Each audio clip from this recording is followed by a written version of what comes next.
Dear students, तो आज जो है हम लोग पढ़ने वाले हैं प्राकृतिक संसाधनों के संरक्षण के बारे में। जो टॉपिक है, पहले तो जानते हैं कि इस टॉपिक का अर्थ क्या हुआ। यानी कि यहाँ पे जो है आपको जो दो शब्द दिखाई दे रहे हैं ना, एक है आपका प्राकृतिक संसाधन और दूसरा है आपका संरक्षण। तो हम जो है पहले इन दोनों को समझते हैं कि ये प्राकृतिक संसाधन क्या होता है और उनका संरक्षण तब जानेंगे कि क्या होगा। सबसे पहले जब हम लोग बात करेंगे संसाधन का, तो देखिए संसाधन किसको कहेंगे। संसाधन जो है जीवन को चलाने के लिए आवश्यक वस्तुएं होती हैं। इसका मतलब ये हुआ ना कि ऐसा कोई भी चीज जो कि आपके जिंदगी के लिए जरूरी है, जिसका कि आप उपयोग करते हैं, वो सब संसाधन कहलाएगा। अगर आप किसी चीज का उपयोग कर दिए तो समझ जाइए कि वो आपका संसाधन बन गया। अगर वो जिसका उपयोग नहीं कर रहे हैं तो आपका जो है वो संसाधन नहीं है। जैसे मान लीजिए कि मैं जिस लैपटॉप को यूज कर रहा हूँ, तो जब यूज कर रहा हूँ तो मेरे लिए संसाधन है। अगर मैं इसको यूज नहीं कर पा रहा हूँ अब, तो ये मेरे लिए अब संसाधन नहीं है। जब तक मैं यूज नहीं कर रहा था वो संसाधन नहीं था। ठीक है, तो आदमी जिस चीज का उपयोग कर ले वो जो है संसाधन हो गया, जिसका उपयोग नहीं करता है वो आपका संसाधन नहीं है। ठीक है, चलिए आपको समझ में आ गया संसाधन। दूसरा है यहाँ पे प्राकृतिक संसाधन। तो प्राकृतिक संसाधन का मतलब क्या हुआ, जो कि आदमी नहीं बल्कि प्राकृत ने बनाया हुआ है। ठीक है, और कंजर्वेशन यानी कि संरक्षण का मतलब होता है कि उसका जो है सदुपयोग करना, उसका जो है आपका सही से इस्तेमाल करना, ताकि वो फ्यूचर जनरेशन के लिए भी आपका जो है बचा रहे। यानी कि सिंपल समझो, बचाओ। ठीक है, संसाधनों का आपका जो है बचाओ। और बचाते कैसे हैं, बचाने का मतलब हो गया कि कम खर्च करना, सही जगह पर खर्च करना। ठीक है, तो ये हो गया आपका कंजर्वेशन ऑफ नेचुरल रिसोर्स। अगर मैं बात करूं एग्जाम्पल का प्राकृतिक संसाधन का, तो कुछ प्रमुख जो संसाधन है वो है आपके वायु, जल, मृदा, खनिज लवण और वन। तो ये सब जो मैंने बताया ना, ये कुछ प्रमुख आपके जो है संसाधन है। अब बात करते हैं अगर संसाधन के प्रकार का, कि कितने प्रकार के जो है आपके संसाधन होते हैं, तो ध्यान दीजिए कि संसाधन के जो है दो प्रकार हैं। एक है आपका क्षय संसाधन, जिसको हम लोग बोलते हैं एक्सहॉस्टिबल संसाधन, और दूसरा है आपका अक्षय संसाधन, जिसको कि हम लोग बोलते हैं इन एक्सहॉस्टिबल संसाधन। क्षय का मतलब होता है आपका जो है बर्बाद होना, खत्म होना, डिस्ट्रॉय होना। तो ऐसा संसाधन जिसका कि उपयोग करने के बाद से उसका क्षय होता है, वो खत्म हो जाता है, उसको हम लोग बोलते हैं क्षय संसाधन। और जिसका उपयोग करने के बाद भी जो है खत्म नहीं होता है उसका मात्रा, तो उसको हम लोग बोलते हैं अक्षय संसाधन। चलिए एग्जाम्पल से मैं समझाता हूँ। जैसे देखिए, आपको आज धूप मिल रहा है, क्या आज का धूप का आप जब उपयोग कर लिए, सन का उपयोग आप कर लिए, तो क्या कल नहीं मिलेगा, कल भी मिलेगा। तो एक तरफ से आप उपयोग करते जा रहे हैं, दूसरी तरफ से आपको जो है फिर से वो दोबारा मिलते जा रहा है, यानी खत्म नहीं हो रहा है। तो ये आपका इन एक्सहॉस्टिबल संसाधन हो गया। वही जब बात करेंगे क्षय संसाधन का, जैसे मान लो कि जमीन का जो है आप फर्टिलिटी को समझिए। अगर मान लीजिए किसी खेत में आपने जो है पौधों को लगाया, तो उसका फर्टिलिटी क्या होता है, पहले की तुलना में अब जो है कम हो जाता है। यानी कि अगर हम लोग खेतों में खाद नहीं दें और सिर्फ पौधों को ही उगाते रहें, तो क्या होगा, उसका फर्टिलिटी खत्म हो जाएगा। तो मिट्टी का जो आपका उर्वरता है ना, फर्टिलिटी है ना, वो आपका क्षय संसाधन हो गया, वो आपका जो खत्म हो जाता है। अगर आप कोयला का उपयोग कर रहे हो, तो क्या होता है, वो जो है आपका किचन में खत्म हो जाएगा। तो फिर वो आपका जो है क्षय संसाधन, गैस हो गया। ठीक है, ये सब जो है ना, ये सारे के सारे क्या है, ये सभी के सभी जो आपके क्षय संसाधन है। तो उम्मीद करता हूँ कि दोनों ही चीजें आपको समझ में आ गई। देखिए, इस क्षय संसाधन को भी जो है फर्दर हम लोग दो भागों में डिवाइड कर सकते हैं। एक हो जाएगा आपका नवीकरणीय संसाधन और दूसरा हो जाएगा आपका अनवीकरणीय संसाधन। तो जान लेते हैं कि नवीकरणीय संसाधन क्या होता है और अनवीकरणीय संसाधन क्या होता है। एक चीज और मैं आप लोगों को बता दूं कि नवीकरणीय जो संसाधन है ना, यहाँ पे नीचे आप लोगों को दिखाई दे रहा होगा, लिखा हुआ है कि इसको अपरंपरागत संसाधन कहते हैं। देखो, परंपरागत कहेंगे हम लोग अनवीकरणीय को, तो अनवीकरणीय को हम लोग परंपरागत कहेंगे और नवीकरणीय को हम लोग अपरंपरागत कहेंगे। ये आप लोग ध्यान रखिएगा, जिसमें अ है उसमें जो है आपका परंपरागत, और जिसमें न है यानी कि अ नहीं है उसमें अपरंपरागत। क्यों और कैसे, तो बात को समझिए। जैसे बात करूं, अनवीकरणीय संसाधन वो संसाधन होता है जिसका कि एक बार उपयोग कर लीजिएगा तो उसका फिर से पुनः चक्रण नहीं हो पाता है, फिर से जो है उसका मतलब कि रीगेन आप लोग नहीं कर पाते हो। ठीक है, जैसे एक मिनट रुक जाइए आप लोग। देखिए, मैं बोल रहा हूँ कि अनवीकरणीय जो संसाधन है उसका एक बार यूज कर लेते हैं तो जो आपका नियर का फ्यूचर है ना उसमें उसको फिर से प्राप्त नहीं कर पाते हैं। जैसे एग्जांपल के रूप में कोयला का ही ले सकते हैं आप लोग, कोई भी जो मिनरल है उसको ले सकते हो। अगर कोयला खत्म हो जाता है तो आप लोग जो है 10 साल, 5 साल, 20 साल में आप लोग नहीं बना सकते हो, उसको के लिए जो है आपका करोड़ों साल लग जाएगा। एल्यूमिनियम अगर खत्म हो जाए तो एल्यूमिनियम को बनाने में बहुत लंबा समय लग जाएगा, ठीक है। तो नियर के फ्यूचर में ये रिसाइकल नहीं होता है तो उसको बोलते हैं हम लोग अनवीकरणीय संसाधन। इसमें एग्जाम्पल में अगर बात करूं तो जीवाश्म ईंधन यानी कि फोसिल फ्यूल हो जाएंगे, मिनरल्स हो जाएंगे, और जो आपका जैव प्रजाति यानी कि स्पीसीज हो जाएंगी। अगर कोई भी स्पीसीज खत्म हो जाता है तो वो आपका अभी फिलहाल में जो है आपका फिर से वो नहीं फिर से बन पाते हैं, ठीक है। तो ये है, इसको हम लोग अपरंपरागत, सॉरी, इसको जो हम लोग परंपरागत इसलिए कहते हैं ना क्योंकि सदियों से हम लोग इसका जो उपयोग करते रहे। जैसे देखो, खनिज लवण का हम लोग बहुत पहले से उपयोग करते रहे, जैसे तांबा का, लोहा का, ये सब आप लोग जानते हो, सोना चांदी का, ठीक है। कि हम लोग जैसे तांबा का ही मैं बात करूँ तो मोहनजोदड़ो का जब आप लोग पढ़ते हो ना, हड़प्पा पढ़ते हो, तो उस समय ही जानते हो कि उस समय भी आपका जो तांबा का उपयोग होता था। तो ये बहुत पुराने समय से हम लोग उपयोग करते आ रहे हैं, तो इसलिए इसको बोलते हैं हम लोग परंपरागत। उम्मीद है कि आप लोगों को जो है ये समझ में आ रहा होगा। तो ये हो गया आपका परंपरागत, ठीक है। दूसरा आपका जो अपरंपरागत है उसको भी हम लोग समझ लेते हैं। तो ध्यान दीजिए, जो नवीकरणीय संसाधन जो कि रिसाइकल हो सकता है, जैसे कि आपका जो है बात कर लूं मैं, सोलर एनर्जी का हम लोग उपयोग कर रहे हैं। आज आप लोग जानते हो ना कि हम लोग जो है सोलर पैनल लगाते हैं और उससे जो है हम लोग बिजली बनाते हैं। तो ये क्या हो रहा है, ये तो हाल ही के कुछ समय से जो है इसका उपयोग हो रहा है। तो ये आपका जो है अभी अभी उपयोग हो रहा है, तो ये अपरंपरागत है, यानी कि परंपरागत नहीं है। और ध्यान दीजिए कि सोलर एनर्जी क्या है, ये आपका रिसाइक्लेबल होता है, यानी कि जो है एक बार हम उपयोग कर लेते हैं तो फिर से ये जो है आपका हम लोग उपयोग कर सकते हैं, इसका रिसाइकल कर सकते हैं। तो ये हो गया। जैसे एग्जाम्पल में और भी बता देता हूँ कि आपका पानी हो गया, एक बार उपयोग करें तो फिर से उसको उपयोग कर सकते हो। आपका जो है फर्टिलिटी है, अगर एक बार खत्म हो जाता है तो उसको फिर से हम लोग जो है मतलब रिसाइकल कर सकते हैं, फिर से जो है जमीन के अंदर में हम लोग उर्वरता शक्ति को वापस ला सकते हैं। नेक्स्ट बात करूँ, कृषि हो गया, कृषि का उत्पाद हो गया, ये वन्य जीव है या फिर प्राकृतिक वनस्पति है, खुद मानव है, वो भी रिप्रोडक्शन के जरिए जो फिर से प्राप्त किया जा सकता है। जलीय जंतु है, ये भी आपके प्राप्त की जा सकते हैं। तो जो मैंने ये सारा का सारा बताया ना, ये सभी जो है दोबारा से प्राप्त हो जा रहे हैं, इसलिए नवीकरणीय है और हाल ही के समय से इसका उपयोग हो रहा है, तो इसलिए जो है ये अपरंपरागत है, ठीक है। चलिए, तो उम्मीद करता हूँ कि आपको समझ में आ गया होगा। और अक्षय का तो मैंने पहले ही बता दिया था कि इसका ये खत्म होता ही नहीं है। सूर्य ऊर्जा, सूर्य से जो एनर्जी निकलता है ये कभी खत्म नहीं होगा, ठीक है। हवा में जो एनर्जी है वो कभी खत्म नहीं होता है। जो आपका ज्वार में ऊर्जा होता है वो भी कभी खत्म नहीं होगा। इसके अलावा जो आपका ये वाटर का जो पावर है, एनर्जी है, बिजली बनाते हैं हम लोग, वो खत्म नहीं होने वाला है, पानी का एनर्जी। अगर सैंड में, डेजर्ट में जो आपका एनर्जी है वो कभी खत्म नहीं होगा। मिट्टी के अंदर में जो भी है वो सब आपका कभी, मतलब मिट्टी जो खुद है वो एनर्जी खत्म नहीं होने वाला। अगर वर्षा की बात करूँ तो वर्षा आज हुआ तो फिर से वर्षा होगा, ठीक है। तो ये सब चीजें जो है ये आपका खत्म नहीं होने वाला है। तो आपको उम्मीद है कि समझ में आ गया हो कि अक्षय संसाधन क्या होता है, क्षय संसाधन क्या होता है, नवीकरणीय संसाधन क्या होता है, अनवीकरणीय संसाधन क्या होता है, अपरंपरागत संसाधन क्या होता है, ठीक है। और परंपरागत क्या संसाधन होता है, ये भी आप लोगों को जो है बढ़िया से समझ में आ गया होगा, ऐसा मैं उम्मीद करता हूँ। चलो, इसके बाद से हम लोग आगे कुछ और भी फैक्ट्स जानेंगे, आप लोग जो है उसको भी ध्यान से सुनिएगा। और वो है क्या, आप लोग तो संसाधन अभी पढ़ लिए। सो अब हम लोग बात करते हैं पृथ्वी जो है इसके अलग अलग पार्ट्स के बारे में। तो ध्यान दीजिए कि पृथ्वी का जो है बहुत सारे अलग अलग मुख्य पार्ट होते हैं, जिसको कि हम लोग अलग अलग स्फीयर्स में बांटे हुए हैं। जैसे कि एग्जांपल में बात करता हूँ, पहला आपका जो पृथ्वी का भाग है वो है आपका स्थल मंडल या फिर लिथोस्फीयर। तो लिथोस्फीयर का मतलब क्या हुआ, देखो, पृथ्वी के ऊपर जो भी आपका ठोस सतह है ना, वो सब का सब कोलेक्टिवली कहलाता है लिथोस्फीयर। यानी कि पूरे जमीन जितने भी है ना पृथ्वी के ऊपर, वो सभी के सभी मिल करके और तब कहलाते हैं आपका लिथोस्फीयर। एंड इसके बाद हम लोग नेक्स्ट बात करने वाले हैं जल मंडल के बारे में, जिसको कि हम लोग इंग्लिश में बोलते हैं हाइड्रोस्फीयर। तो ध्यान दीजिए बाबू कि पृथ्वी के सतह के ऊपर जितने भी आपके लिक्विड वाले पार्ट हैं, ठीक है, वो सभी के सभी कोलेक्टिवली कहलाते हैं आपका क्या चीज, तो वो कहलाते हैं आपका हाइड्रोस्फीयर। यानी कि मैं ये कह रहा हूं कि पृथ्वी के ऊपर सब पूरे के पूरे सभी समुद्र को आप लोग ले लीजिए, सभी नदियों को, या फिर जितने भी जल स्रोत हैं, चाहे वो आपका जो है पौंड हो, तालाब हो, पोखरा हो, ठीक है, झील हो, चाहे आपका जो है किसी प्रकार का कोई भी वाटर बॉडी हो, वो सब मिल करके और आपका कहलाता है जल मंडल या फिर हाइड्रोस्फीयर। तो उम्मीद है कि ये भी समझ में आ गया।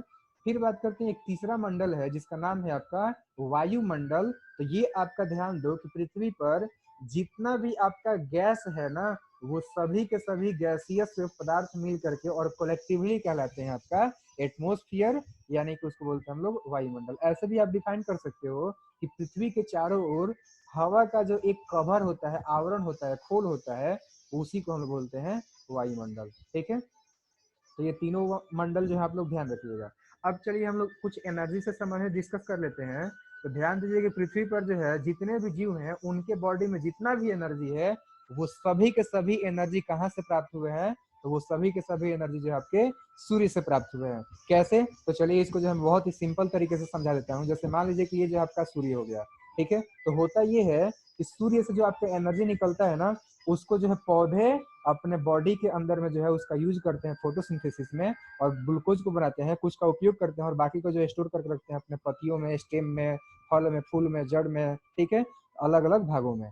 उसको जो है जब वो स्टोर करके रखते हैं तो हम क्या करते हैं, हम लोग क्या करते हैं कि उसके पत्तियों को यानी कि उसके भागों को जो है तोड़ करके और फिर हम लोग खाते हैं, यानी कि मनुष्य या फिर जो भी एनिमल्स हैं वो सभी खाते हैं जो आपके हार्बीवोरस हैं। ठीक है, तो यानी कि जो सूर्य से एनर्जी है वो पौधों में गया, पौधों में से हम लोगों में से आया। अगर मान लीजिए कि जो हार्बीवोरस है, हार्बीवोरस को आपका जो है कोई कार्निवोरस खाया, यहाँ पर कोई जानवर खाया, एनिमल खाया, तो अब जो है उसमें से एनर्जी इसमें गया। यानी कुल मिलाकर के बात करूं तो जितने भी एनिमल है उन सभी में एनर्जी कहाँ से आया हुआ है, तो इनडायरेक्टली बात करूं तो पौधों में से आया है, और अगर पौधों में बात करूं तो सूर्य से। तो कुल मिलाकर पृथ्वी पर जितना भी आपका एनर्जी है वो सारा का सारा कहाँ से आया है, तो सूर्य से आया हुआ है। ये बातें आप लोग ध्यान दीजिएगा कि अल्टीमेट जो सोर्स है ना वो आपका सन है। अब बात करते हैं, ध्यान दीजिए कि पृथ्वी पर आपका जो भूमि है उस भूमि का 80% जो है आपका ऐसा भूमि है जिसका कि ऊपर वाला जो कवर है वो आपका मृदा है। अब भूमि और मृदा तो नॉर्मली आदमी जो है एक ही बात को समझता है, लेकिन दोनों में थोड़ा सा का अंतर है। जितने भी पृथ्वी पर ठोस वाले भाग है वो सभी के सभी तो भूमि हो गए। ठीक है, यानी कि पृथ्वी का जो भाग ठोस रूप में हमें दिखाई दे रहा है ब्राउन कलर का, तो वो सब आपका क्या है, वो सब जो आपका वो भूमि है। और इसका जो ऊपरी लेयर होता है उसको हम लोग सॉइल यानी कि मृदा कहते हैं। ध्यान दीजिएगा आप लोग, ठीक है। चलिए, तो ध्यान दीजिए कि पूरा लैंड जो है, पूरे लैंड पर आपका जो है सॉइल नहीं है। सॉइल मात्र 80% लैंड पर ही है, बाकी 20% पर नहीं है।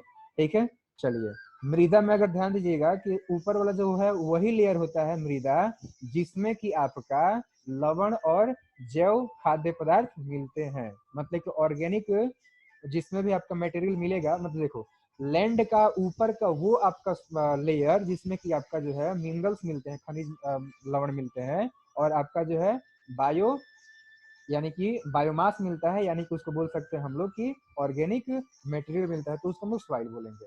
ठीक है, आगे ध्यान दीजिए कि आपका जो है ये जल है, ये या फिर वायु है, या फिर दूसरे फैक्टर जैसे कि कुछ जानवर होगा या फिर कीट पतंग हो, या फिर कोई भी दूसरा कारण हो सकता है, जैसे कि हिमस्खलन हो जाता है या फिर जो आपका सॉइल इरोजन होता है। तो इन सब सॉइल इरोजन के खैर इसी को मैं समझा ही रहा हूँ।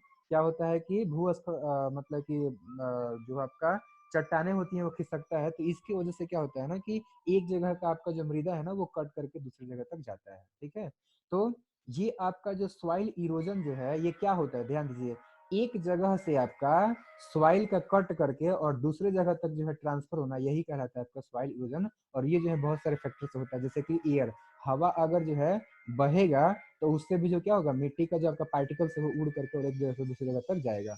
अगर पानी बहेगा तो उसके माध्यम से भी जाएगा। अगर जो है आपका कोई बहुत भारी चीज ऊपर से नीचे गिर गया तो उसकी वजह से भी क्या होगा, मिट्टी जो है आपका खिसकेगा और जो आपका ऊपर का लेयर है यानी कि सॉइल है वो भी आपका जो है एक जगह से दूसरी जगह तक जाएगा। तो ये है आपका सॉइल इरोजन। आगे ध्यान दीजिए कि पृथ्वी के ऊपर आपका 3/4 भाग जो है वो आपका सिर्फ और सिर्फ पानी ही है। ठीक है, अब देखिए पानी कितना है, तो पानी जितना अगर मान लो कि 100% है ना, यानी कि देखो कैसे मैं समझा रहा हूँ, पूरा पृथ्वी का जो है आपका 29%, सॉरी सॉरी सॉरी सॉरी 71, एक मिनट 71% जो है वो आपका वाटर है। अब ये जो 71% है, अगर ये मान लीजिए कि 100% है, तो इस 100% का जो है आपका 97.5% जो है आपका हमारे यूज के लायक नहीं है, वो जो है आपका सॉल्ट उसमें डिजॉल्व है, मिनरल्स उसमें डिजॉल्व हैं, ठीक है, वो जो है आपका सॉल्टी है। नेक्स्ट ध्यान दीजिए कि इसमें जो है आपका 2.5 ही % ऐसा है जिसका कि हम लोग यूज कर सकते हैं, ठीक है। ये बातें आप लोग ध्यान दीजिएगा। यहाँ पे जो 71% का भी मैंने बता दिया 100%, और 100% का 97% जो है हमारे यूज के लायक नहीं है, वो जो है आपका समुद्रों में है, ठीक है। और 2.5% जो है वही आपका फ्रेश वाटर है जिसका कि यूज किया जा सकता है। इसमें से भी आप लोग ध्यान दीजिए, ठीक है, कि 2.5% का भी आपका 70% जो है आपका वो आइस के रूप में अंटार्कटिका हो गया, हिमालय हो गया, ऐसे जगहों पर जो है आपका वो बर्फ के रूप में जमा हुआ है, और मात्र 30% है जो कि नदियों में या फिर जमीन के नीचे है, ठीक है। तो कुल मिलाकर के बात करूं तो 0 जो है आपका 6% ही पानी जो है आपका ग्राउंड वाटर या फिर नदियों में जो है आपका है, जो कि हमारे लिए पीने के लायक है। बाकी जो है आपका या तो समुद्रों में और नहीं तो आपका जो है आइस कैप के रूप में जमा हुआ है। अब बात करते हैं कि ये जो पानी है हम लोग किन किन तरीकों से जो उपयोग करते हैं, किन किन कामों में उपयोग करते हैं, तो ये तो मुझे बताने की जरूरत नहीं है, आप लोग मुझसे भी बेहतर जानते हो कि कहाँ कहाँ पर जो हम लोग पानी का उपयोग करते हैं। जैसे कि देखिए, पीने में, खाने में, खाना बनाने में, ठीक है। इसके अलावा जो है कपड़ा धोना हो गया या फिर स्नान करना हो गया, बिजली बनाना हो, या फिर जो भी आपका कचरा है, वाहित मल है, ठीक है, सीवेज है, उसको जो है एक जगह से जगह तक पानी में घुला करके आपका जो है डिस्पोज करना हो, ठीक है। इसके अलावा बात करूँ तो जो औद्योगिक कचरे होते हैं उनको भी जो है उसको नालों में बहवाने के लिए हो गया, ठीक है, बहाने के लिए, या फिर सिंचाई करना हो, जो भी आपके फैक्ट्री होते हैं उनमें सामानों को बनाने के लिए, या फिर जो है आपका बिल्डिंग बनाने के लिए, या फिर जो है जो भी एक्वेटिक एनिमल्स होते हैं जैसे कि मछली हो गया, उन सभी को पालने के लिए। तो ये जो हम लोग बहुत सारे जगहों पर पानी का उपयोग करते हैं। फिर बात करते हैं हम लोग कि भूमि क्या, भूमि जो है अभी मैंने पहले ही बता दिया था कि भूमि जो है आपका क्या होता है, वो जो है आपका पृथ्वी का ठोस सतह होता है। और ये भी आप लोग ध्यान दीजिए कि भूमि जो है आपका पूरे पृथ्वी का मात्र 27% है, और बाकी जो आपका 30% है वो आपका क्या है, तो वो जो है आपका वनों से ढका हुआ है, करीबन 30 से 35% के आसपास, ठीक है। और इसके अलावा जो है, चलिए, अब हम लोग नेक्स्ट बात करते हैं कि वनोन्मूलन क्या है। एक यहाँ पे टर्म दिखाई दे रहा है कि वनोन्मूलन क्या हो, तो ध्यान दीजिए कि अगर बड़े से जो है आपके जगह पर अगर बहुत सारे पेड़ हैं लगे हुए हैं, ठीक है, और उन सभी पेड़ों को जो है बहुत मतलब कि बड़े पैमाने पर काटा जाता है, तो यही जो है आपका काटना कहलाता है आपका वनोन्मूलन, ठीक है। यानी बड़े पैमाने पर वनों का कटाई, पेड़ों का कटाई ही कहलाता है आपका वनोन्मूलन। तो वनोन्मूलन क्यों किया जाता है, बड़े पैमाने पर क्यों काटा जाता है, ये भी हम लोग जानते हैं। ध्यान दीजिए, पहला इसका कारण हो जाएगा, 1 मिनट में बता देता हूँ, रुक जाओ। चलो, तो वनोन्मूलन का कारण क्या है, पहला हो गया आपका जो है झूम खेती। झूम खेती को करने के लिए आप लोग जानते ही हो कि वनों का सफाई करके वहां पर जो खेती करते हैं, और फिर जो आपका उर्वरता सबकी कम हो जाता है, तो फिर वहां से जो है दूसरी जगह पर चले जाते हैं, ठीक है। इसके अलावा जो बड़े बड़े प्रोजेक्ट पर काम होते हैं, ठीक है, जलाशय बनाते हैं, बांध बनाते हैं, ठीक है, या फिर सड़क बनाते हैं, रेलवे लाइन बनाते हैं, ठीक है। तो इन सभी के लिए जगह चाहिए होता है, तो जगह तो हम लोग वहां से प्राप्त करेंगे जहाँ पर कि आपका मानव जो है दखल करके नहीं रखा है, कब्जा करके नहीं रखा है, यानी कि जो आपका नेचुरल है, यानी कि जहाँ पर पौधे होंगे तो उन्हीं को काट करके साफ करेंगे। इसके अलावा जो है अतिचारण, अगर पशुओं को बहुत ज्यादा चराई मतलब चराते हैं, तो उसके जरिए भी आपका जो है वनोन्मूलन होता है। साथ ही साथ लकड़ी का आवश्यकता होता है, तो इसकी वजह से भी हम लोग वनों को काटते हैं। जैसे कि मतलब कि अंग्रेजों के समय में जो है आपका जब ट्रेन का शुरुआत हुआ था, तो उस समय आपका लकड़ी की आवश्यकता की वजह से सबसे ज्यादा मात्रा में लकड़ी का कटाई हुआ था, ठीक है। अब नेक्स्ट हम लोग बात करते हैं कि वनोन्मूलन अगर होता है तो इसकी वजह से क्या क्या प्रभाव पड़ेगा। सबसे पहले देखिए कि सूखा पड़ेगा, जैसे कि अभी आप लोग मौसम में बदलाव देख भी रहे हैं, तो मौसम का बदलाव भी होगा। इसके अलावा बात करूँ तो जब पेड़ नहीं रहेंगे, घास वगैरह नहीं रहेगा, तो क्या होगा, आपका जो है तो जो टॉप सॉइल है उसके ऊपर जो पार्टिकल्स हैं वो आपके जो है आसानी से हवा के माध्यम से, पानी के माध्यम से जो है आपका एक जगह से दूसरी जगह जाएंगे, यानी कि भूमि का अपरदन होगा, सॉइल इरोजन होगा। इसके अलावा ध्यान दीजिए कि बायोडाइवर्सिटी जो है आपका सबसे ज्यादा कहाँ पाया जाता है, सबसे ज्यादा आपका जो है जंगलों में पाया जाता है। इसका कारण क्या है, इसका कारण ये है कि देखो, जंगलों में जो है आपका ज्यादा मात्रा में पौधे होते हैं, और ज्यादा मात्रा में पौधे होते हैं तो पौधों को खाने वाले वहाँ पे हार्बिवरस प्लांट होंगे, इंसेक्ट्स होंगे, ठीक है। और जब इंसेक्ट्स होंगे और जो है आपके हार्बिवरस एनिमल्स होंगे, तो वहाँ पे क्या होगा, दूसरे जो है उनको खाने वाले हार्बिवरस हार्बिवरस आपके एनिमल्स को खाने वाले जो है कार्निवरस रहेंगे, ओमनिवरस रहेंगे, इंसेक्ट्स को खाने वाले जो है दूसरे जानवर रहेंगे। तो कुल मिलाकर के जो है वनों में जो है आपका ज्यादा मात्रा में अलग अलग प्रकार के जीव होते हैं, यानी कि बायोडाइवर्सिटी ज्यादा मात्रा में पाया जाता है। जब वन ही नहीं रहेंगे तो वो सब भी नहीं रहेंगे। तो इस तरीके से क्या होगा कि बायोडाइवर्सिटी नष्ट होगा। इसकी वजह से जब बायोडाइवर्सिटी नष्ट हो रहा है आपका जो है, जब पेड़ ही नहीं है तो पेड़ चूंकि बादलों को अट्रैक्ट करते हैं तो वर्षा नहीं होगा, ठीक है। और पेड़ जो है आपका कार्बन डाइऑक्साइड को खत्म करके और फिर जो उसके जगह पर ऑक्सीजन को लाते हैं, तो फिर कार्बन डाइऑक्साइड नहीं खत्म होगा अगर जो आपका पेड़ नहीं रहेगा। और जब कार्बन डाइऑक्साइड नहीं खत्म होगा तो बढ़ते जाएगा, जब बढ़ते जाएगा तो क्या होगा आपका जो, चूंकि वो एक गर्म गैस है, इस वजह से क्या होगा कि ग्लोबल वार्मिंग होगा, पूरे विश्व का जो टेम्परेचर आपका बढ़ेगा, ठीक है। सो ये चीजें हैं, हालांकि ये सब चीज तो हो ही रहा है, ग्लोबल वार्मिंग बढ़ते जा रहा है। ये आपका जो है CO2 के बढ़ने के कारण दूसरे भी और भी कुछ गैसें हैं, ग्रीन हाउस गैसें हैं, जिनके बढ़ने की वजह से जो आपका ग्लोबल वार्मिंग का जो आपका संकट है, ये आपका दिन प्रतिदिन बढ़ते जा रहा है, ठीक है। तो उम्मीद है कि आप लोगों को जो है ये ग्लोबल वार्मिंग समझ में आ गया होगा, किस तरीके से और किन किन गैसों की वजह से जो आपका ये बढ़ते जा रहा है। ये बहुत ही जो आपका हमारे लिए, हमारे फ्यूचर के लिए जो आपका खतरा साबित होगा। तो इसलिए जो हमें इस पर ध्यान देना चाहिए, ठीक है। अभी देखेंगे हम लोग कैसे ध्यान दे रहे हैं। तो वनोन्मूलन को समाप्त करना है तो हमें क्या करना पड़ेगा, हमें जो है आपका वन रोपण करना पड़ेगा, एफोरेस्टेशन करना पड़ेगा। और एफोरेस्टेशन क्या हो गया, देखो जंगलों को जहाँ पर वो साफ कर रहे हैं, खत्म कर रहे हैं, तो उनके जगह पर जो है, उन सभी पेड़ों की जगह पर जो है हम लोग पेड़ों को अगर रोपते हैं, पेड़ों को जगह लगाते हैं, तो वही आपका कहलाता है वना रोपण, बहुत ज्यादा मात्रा में पेड़ को लगाना, ठीक है। भारत में जो है ऐसे बहुत सारे मुहिम भी स्टार्ट किए गए हैं, ठीक है, इस पर ध्यान भी दिया जा रहा है, उसका हम लोग जिक्र करते हैं। देखो वन महोत्सव, ठीक है, वन महोत्सव जो है एक आपका कार्यक्रम हो गया, जो कि आपका स्टार्ट हुआ था 1950 में। इसके जरिए क्या होता है ना कि हर साल जो है आपका जुलाई और फरवरी के महीने में सरकार और जो आपके प्राइवेट संस्थाएं होती हैं, ये सभी मिल करके और जो है पेड़ बहुत ज्यादा मात्रा में लगाती हैं, ठीक है। तो ये हो गया आपका जो है वन महोत्सव, एक प्रकार का जो है वनों के लिए महोत्सव मनाना और पेड़ों को जो है ज्यादा मात्रा में लगाना। फिर बात करते हैं कुछ और भी जो है तरीके हैं जिसके जरिए कि पेड़ों को बचाने का प्रयास किया गया है। उसमें सबसे जो आपका बहुत ही प्रमुख नाम आता है वो है आपका चिपको आंदोलन, जो कि यहाँ पर गलती से लिख दिया है 1923 में, जबकि ये 1970 के दशक में हुआ था, यानी कि अगर सही सही बोले तो 1900 जो है आपका 72 में हुआ था, ठीक है। और ये जो आपका गढ़वाल जिला, चमोली जिला है, ठीक है, वहीं पर हुआ था। अगर बात करूं कि इस आंदोलन के जो है प्रणेता कौन थे, तो इसके जो है प्रणेता थे आपके सुंदरलाल बहुगुणा जी, ठीक है। इसमें हुआ यही था कि वहां पर जो है आपके रोड के विकास के लिए कुछ काम हो रहा था, ठीक है।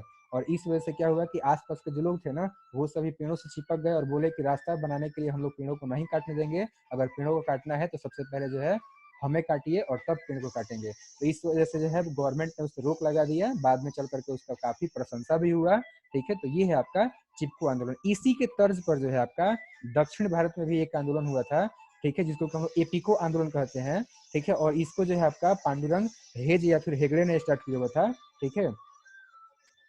सो ये तो हो गया आपका चिपको आंदोलन।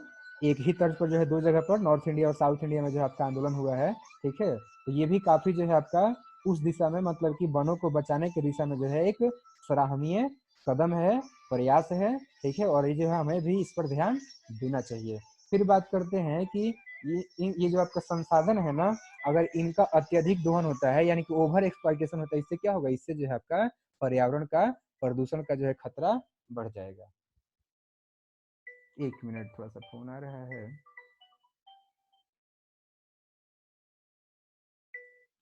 हाँ हेलो। ना थोड़ा सा हम फोन बाद में बात करते हैं, हम पढ़ाते हैं, थोड़ा सा बाद में बात करते हैं।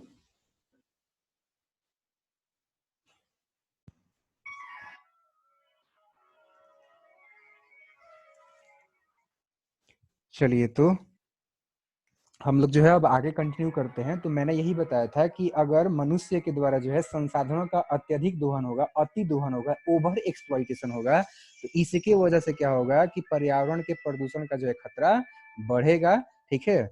जैसे कि अगर बात करूं मैं, तो देखो संसाधनों का अत्यधिक उपयोग करने से क्या हुआ है कि विभिन्न प्रकार की जो समस्याएं अभी आ रही हैं, जैसे कि मौसम में बदलाव हो गया, वायु प्रदूषण हो गया, जल प्रदूषण हो गया, मृदा प्रदूषण हो गया, ग्लोबल वार्मिंग हो गया, वनोन्मूलन हो गया, ठीक है। तो ये तमाम प्रकार के, एक चीज और ध्यान रखो कि बहुत सारे जो है विलुप्त होते जा रहे हैं प्रजातियां, स्पीसीज, ठीक है। जैसे कि डोडर अभी खत्म हो गया है, ठीक है, डॉल्फिन खत्म होने के कगार पर है, टाइगर बहुत खतरे में है, तो ये सब चीजें हैं। तो संसाधनों के अत्यधिक उपयोग और वनों वन्य जो जीव हैं उनके ह्रास और लुप्तीकरण जो है संसाधनों के अत्यधिक उपयोग के लिए चेतावनी है कि हमें जो है इनका बहुत ज्यादा उपयोग नहीं करना चाहिए, सोच समझ करके उपयोग करना चाहिए, नहीं तो ये जो है आगे चल करके बहुत ही घातक हमारे लिए, हमारे फ्यूचर के लिए जो है साबित होंगे। ठीक है, चलिए अब बात करते हैं कि वन्य जीव क्या होता है। ध्यान दीजिए कि प्राकृतिक आवास में यानी कि वनों में रहने वाले जितने भी जीव होते हैं, चाहे वो आपका पौधा हो चाहे वो जानवर हो, वो सब मिलकर के कहलाते हैं आपके वन्य जीवन या फिर वाइल्ड लाइफ। ठीक है, ये ध्यान दीजिएगा। और अगर हम लोग चाहते हैं कि फ्यूचर में जो है प्राकृतिक संसाधनों को बचा कर रखें अपने फ्यूचर मतलब भावी पीढ़ियों के लिए, फ्यूचर जनरेशन के लिए, तो हमें जो है इसका सोच समझ करके उपयोग करना पड़ेगा, समुचित उपयोग करना पड़ेगा और उसको जो है बचाना पड़ेगा, संरक्षण करना पड़ेगा। और इसी वजह से जो हमारे देश के अंदर में संरक्षण करने के लिए बहुत सारे जो है आपके तरीके अपनाए गए हैं, बहुत सारे जो है आपके राष्ट्रीय उद्यान बनाए गए हैं। राष्ट्रीय उद्यान जो है आपके प्रोटेक्टेड एरिया होता है, जहाँ पर कि आपका मनुष्यों को छेड़खानी करने के लिए इजाजत नहीं होता है, वहाँ पर जो है चराना वगैरह ये सब चीजें मनाही होता है। ठीक है, और ये जो आपका वन्य जीवों की खुशहाली के लिए आपका प्रोटेक्टेड होता है। अभी जो है इंडिया में अगर बात करूं तो 104 जो है आपके राष्ट्रीय उद्यान है, नेशनल पार्क्स हैं, जिसका कि मैंने लिस्ट आप लोगों को इस वीडियो के डिस्क्रिप्शन में भी दे दूंगा और आप लोगों को व्हाट्सएप के जरिए ही मैंने भेजा हुआ था, आप लोगों ने देखा भी होगा। ठीक है, इसके अलावा बात करूँ तो 500 से ऊपर करीबन करीबन 543 जो है आपके वन्य जीव अभ्यारण्य यानी कि वाइल्ड लाइफ सेंचुरी है। ठीक है, जैसे कि अपने यहाँ तो है ही ये वाल्मीकि टाइगर रिजर्वायर। ठीक है, एक यहाँ पे टर्म आया हुआ है शांति घाटी। क्या है, ध्यान दीजिए कि शांति घाटी जो है आपका केरल में उपस्थित है, स्थित है। और यहाँ पर इसलिए इसका नाम जो है शांति घाटी रखा गया ना, क्योंकि रात के समय जो है यहाँ पे बहुत ज्यादा शांति रहता है। बर्डमैन ऑफ इंडिया क्या है, कौन है, ये भी आप लोग ध्यान दीजिए। हमारे इंडिया के अंदर में जो है बहुत ही एक फेमस ऑर्निथोलॉजिस्ट हैं, जिनका नाम है आपका डॉक्टर सलीम चिश्ती। ऑर्निथोलॉजिस्ट का मतलब होता है जो कि आपका बर्ड का स्टडी करता है। ठीक है, तो इनको हम लोग बर्ड मैन ऑफ इंडिया कहते हैं। और इनके नाम पर जो है एक इंस्टीट्यूशन भी है जिसका नाम है आपका Salim Ali college of ecology, जो कि आपका जो है पौंडीचेरी में है, ये ध्यान रखिए। ठीक है, अब कुछ दिवस के बारे में हम जानते हैं जिनसे कि क्वेश्चन में भी की एमसीक्यू में पूछ दे। तो अब ये क्या क्या है, पहला ध्यान दीजिए कि पृथ्वी दिवस कब मनाया जाता है। तो पृथ्वी दिवस जो है आपका 1970 में स्टार्ट किया गया था। पृथ्वी दिवस जो है पिछले ही महीने 22 अप्रैल को था। ठीक है, तो 22 अप्रैल को ये हर साल मनाया जाता है। ठीक है, बिहार दिवस के एक महीने ठीक बाद। अब बात करते हैं कि वन दिवस कब मनाया जाता है। तो विश्व वन दिवस जो है आपका 21 मार्च को मनाया जाता है, बिहार दिवस के ठीक एक दिन पहले। और इसके अलावा बात करूं तो बिहार दिवस को ही मनाया जाता है विश्व जल दिवस, यानी कि 22 मार्च को मनाया जाता है। एंड एक चीज और ध्यान रखिए कि विश्व पर्यावरण दिवस कब मनाया जाता है। तो विश्व पर्यावरण दिवस जो है आपका 5 जून को मनाया जाता है। विश्व पृथ्वी दिवस तो मैंने बता ही दिया है। इसके अलावा ध्यान दीजिए कि विश्व संरक्षण दिवस कब मनाया जाता है। तो 3 दिसंबर को मनाया जाता है। विश्व जंतु दिवस कब मनाया जाता है। तो 3 अक्टूबर को मनाया जाता है। अगर पूछा जाए कि विश्व आवास दिवस कब मनाया जाता है, तो 4 अक्टूबर को मनाया जाता है। अगर बात करूं कि जैव विविधता दिवस कब मनाया जाता है, तो आपका जो है 29 दिसंबर को मनाया जाता है। और 16 सितंबर को आपका मनाया जाता है विश्व ओजोन दिवस, जो कि हमारे लिए बेहद ही जरूरी एक लेयर होता है, एक जो आपका एटमोस्फियरिक लेयर होता है। ध्यान दीजिए पोल्यूशन क्या है। तो पोल्यूशन जो है आपका पर्यावरण का फिजिकल, केमिकल या फिर बायोलॉजिकल जो भी कैरेक्टरिस्टिक होता है, इसमें अनवांटेड जो चेंजेज होते हैं ना, उन सभी अनवांटेड चेंजेस का कलेक्टिव फॉर्म ही आपका पॉल्यूशन कहलाता है। ठीक है, तो मैं उम्मीद करता हूं कि आप लोगों को जो है ये समझ में आ गया होगा। तो अब जो है मैं आगे आप लोगों को कुछ चीजें और भी पढ़ाऊंगा। ठीक है, ध्यान दीजिए वो सब क्या है। तो ध्यान दीजिए कि अब हम लोग जानेंगे कि पर्यावरण के जो है कौन कौन से प्रमुख प्रकार होंगे। ठीक है, और वो क्या होते हैं। तो सबसे पहले ध्यान दीजिए कि यहाँ पर दिया हुआ है कि वायु पोल्यूशन होता है, मतलब कि वायु प्रदूषण होता है। सॉइल पोल्यूशन हो गया, नॉइज पोल्यूशन हो गया, साउंड पोल्यूशन जिसको बोलते हैं हम लोग। ठीक है, या फिर जो है रेडियो एक्टिव पोल्यूशन हो गया। ठीक है, या फिर जो है आपका वाटर पोल्यूशन हो गया। तो ये सब क्या होते हैं, इसमें जो हम लोग डिस्कस करने वाले हैं। चलिए बात करता हूँ मैं वायु पोल्यूशन। तो ध्यान दीजिए वायु जो है ना, इसका क्वालिटी का घटना किसके जरिए घटेगा। तो देखो जो भी आपके फैक्ट्री हैं या फिर वाहन है, व्हीकल्स हैं, तो उनसे निकलने वाला जो धुआं है, कार्बन मोनोऑक्साइड है, सल्फर डाइऑक्साइड है, ठीक है, ये सभी क्या करते हैं, जा करके जो आपका वायु का जो क्वालिटी है उसको घटा देते हैं। तो यही आपका कहलाता है वायु पॉल्यूशन। ठीक है, सो और वायु पोल्यूशन से जो आपका अम्लीय वर्षा वगैरह से भी होगा, ठीक है। जैसे अब जो है बात करते हैं अम्लीय पोल्यूशन, अम्लीय वर्षा क्या होता है, ध्यान दीजिए। होता ये है कि फैक्ट्रियों में से जो आपका सल्फर डाइऑक्साइड है, नाइट्रोजन डाइऑक्साइड है, ठीक है, कार्बन का ऑक्साइड होता है, तो वो सभी जो आपका फैक्ट्री से निकल करके ऊपर जाता है, ऊपर जा करके जो आपका वायुमंडल में वो जो आपका पानी के साथ में मिल जाता है, मतलब कि बादलों में मिल जाता है, और फिर जो है वही पानी में घुलने के बाद से वो जो है आपका एसिड के रूप में नीचे की तरफ में वर्षा के रूप में आता है। और इस तरीके से जो है आपका जो वर्षा होता है उसमें एसिड है, इसलिए इसको बोलते हैं लोग एसिड रेन, जो कि आपका काफी घातक है। जब कभी एक बार तो अमेरिका में ऐसा हुआ था, तो क्या हुआ था वहां पे जो आपका स्किन जलने लगे थे, जो भी आपका बाहर में पौधा था वो सब जलने लगा था। तो ये बहुत ही भयंकर है, ठीक है, अम्लीय वर्षा। हालांकि जब भी वर्षा होता है तो पहला जो बौछार होता है उसमें अम्ल का मात्रा रहता ही रहता है, ठीक है, तो ये भी ध्यान दीजिए। सो ये तो आप लोग जान गए कि एसिड रेन क्या होता है। अब हम लोग जानते हैं कि हरित गृह प्रभाव क्या होता है। देखिए 6 प्रकार की गैसें होती हैं, जिसमें कि आपका प्रमुख रूप से अगर बात करूं तो कार्बन डाइऑक्साइड हो गया, तो कार्बन डाइऑक्साइड हो गया, मेथेन हो गया, ठीक है, कार्बन डाइऑक्साइड हो गया, मेथेन हो गया, वाटर वेपर हो गया, ठीक है, सीएफसी हो गया। ऐसे 6 गैसें होती हैं, जिनके वजह से क्या होता है कि ये अगर अर्थ हो गया तो अर्थ के, एक चीज ध्यान दो, देखो अर्थ के, अर्थ का जो है ना, एक मिनट, चलो, तो ये आपका जो है सन हो गया, जो रेड से मैं दिखा रहा हूँ। अब ये सन से जो आपका एनर्जी आता है ना, जो धूप आता है, वो सभी के सभी पृथ्वी पर पड़ता है। पृथ्वी पर जो आपका वायुमंडल से भी टकरा करके वापस लौटता है, और पृथ्वी पर जो है पड़ने के बाद से टकरा करके लौटता है। तो ये जो आपके ग्रीन हाउस गैसें हैं ना, ये सभी क्या करती हैं कि पृथ्वी के चारों ओर एक लेयर बनाती हैं, जिसकी वजह से क्या होता है कि आपका जो हीट है वो बाहर निकल नहीं पाता है, और पृथ्वी का जो टेम्परेचर बढ़ते जाता है। तो यही जो आपका एक लेयर बना दिया और टेम्परेचर को नहीं जान दे रहा है, यही आपका कहलाता है ग्रीन हाउस इफेक्ट। और इसकी वजह से क्या होगा, पृथ्वी का जो है टेम्परेचर बढ़ेगा, यानी कि ग्लोबल वार्मिंग होगा, ठीक है। चलिए अब बात करते हैं ओजोन लेयर के बारे में। तो ओजोन लेयर जो होता है ना, वो स्ट्रेटोस्फीयर के अंदर पाया जाने वाला एक जो है आपका प्रमुख, एक जो आपका इम्पोर्टेंट लेयर होता है, जो कि आपका जो आपका अल्ट्रा वायलेट रे होता है ना, उसको पृथ्वी के अंदर जो आपका जाने से रोकता है। और इस तरीके से जो हम लोग अल्ट्रा वायलेट रेज से बचते हैं। अल्ट्रा वायलेट रेज अगर हमारे शरीर पर पड़ेगा तो इससे क्या होगा कि कैंसर और कैटरेक्ट जैसे बहुत सारे भयंकर भयंकर जो आपका बीमारियां होंगी, ठीक है। अभी देखा गया है कि वो जो आपका ओजोन लेयर में छिद्र होने लगा है अंटार्कटिका में, ये जो आपका 1975 में देखा गया था। और हर 10 साल बाद देखा जा रहा है कि वहां पर जो आपका बहुत वो छिद्र है ना, वो आपका बढ़ते ही जा रहा है, ठीक है। तो ये तो हो गया आपका एयर पोल्यूशन से संबंधित कुछ फैक्ट्स। अब बात करते हैं हम लोग वाटर पोल्यूशन। तो वाटर पोल्यूशन जो होता है वो आपका जो फैक्ट्रियों से या फिर जो है घरों से निकले हुए वाहित मल होते हैं, ठीक है, सीवेज होते हैं, या फिर जो आपका इंडस्ट्रियल जो वेस्ट होता है ना, या फिर ये आपका जो है उर्वरक हो गया, यानी उसको हम लोग क्या बोलते हैं, उसको जो फर्टिलाइजर बोलते हैं, कीटनाशक हो गया। तो ये सभी क्या होता है कि खेतों में हम लोग यूज करते हैं, या फिर घरों में से जो है निकलता है, या फिर फैक्ट्री में से निकलता है, तो हम लोग जो है नालों में बहा देते हैं, या फिर बह जाता है लापरवाही से। तो फिर क्या होता है कि वो आपका नदियों में जाकर मिलते हैं, नदियों से होते हुए समुद्रों में, इस तरीके से पूरा वाटर बॉडी ही आपका पोल्यूटेड हो जाता है। तो ये है आपका वाटर पोल्यूशन। सो अब इसके बाद जो हम लोग बात करते हैं यूट्रोफिक के बारे में। तो ध्यान दीजिए यूट्रोफिक के बारे में कि जब क्या होता है ना कि कार्बनिक जो पदार्थ होते हैं ना, वो बहुत ज्यादा मात्रा में जो आपके स्वेलो जो झील होते हैं, उछले जो आपके झील होते हैं, ठीक है, ज्यादा गहराई जिसमें नहीं होता है, उन सभी तालाबों में, तो वो जो है आपका जल्दी ही आपका जो है यूट्रोफिक हो जाता है। उसमें जो आपका टॉक्सिक बहुत ज्यादा मात्रा में भर जाते हैं। ध्यान दीजिए कि यूट्रोफिकेशन आपका प्रमुख रूप से अगर बात करूं तो उर्वरकों के वजह से होता है। ज्यादा मात्रा में अगर उपयोग करते हैं तो इसकी वजह से आपका जो है यूट्रोफिकेशन होता है।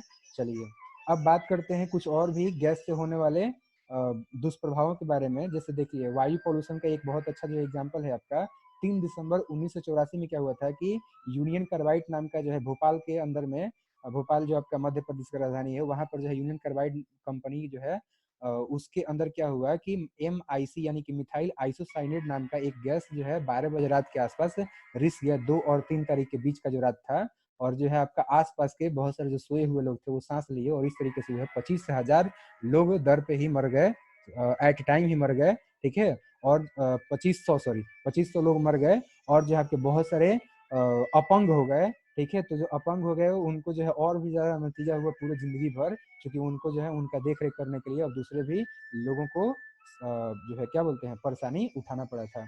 अब बात करते हैं हम लोग साउंड पोल्यूशन, ठीक है। तो ध्यान दीजिए कि 80 डेसिबल से अगर ज्यादा फ्रिक्वेंसी, ज्यादा जो है आपका तीव्रता का कोई भी अगर साउंड है तो वो हमारे लिए जो है पोल्यूशन होता है, ठीक है, वो पोल्यूशन उत्पन्न करता है। हम लोग नॉर्मली जो बात करते हैं ना, जो मैं बोल रहा हूँ ना, वो 60 डेसिबल का होता है लगभग लगभग, ठीक है। तो 60 हो गया, 65 हो गया, 70 हो गया, यहाँ तक तो कोई बात नहीं है, ठीक है, चलेगा। लेकिन 80 से ऊपर है, जैसे कि 85 है, तो वो आपका जो है हमारे लिए अच्छा नहीं होता है। वो आपका जो है नॉइज पोल्यूशन, जैसे कि आपकी गाड़ियों का जो आवाज होता है, वो सब 80-85 से लगभग लगभग में होता है, ठीक है, 80-85 के आसपास होता है, ठीक है। विकिरणों से जो आपका कैंसर हो गया, अनुवांशिक रोग होता है, ठीक है, और अनुवांशिक रोग हो रहा है, तो ये तो आपका एक जनरेशन दूसरे जनरेशन होते जा रहा है, तो ये आपका और भी जो है आपका भयानक है, ठीक है। तो इस वजह से हमें जो है क्या करना चाहिए, विकिरणों के प्रभाव से जो है हमें बचना चाहिए, ओजोन को बचाना चाहिए, ठीक है।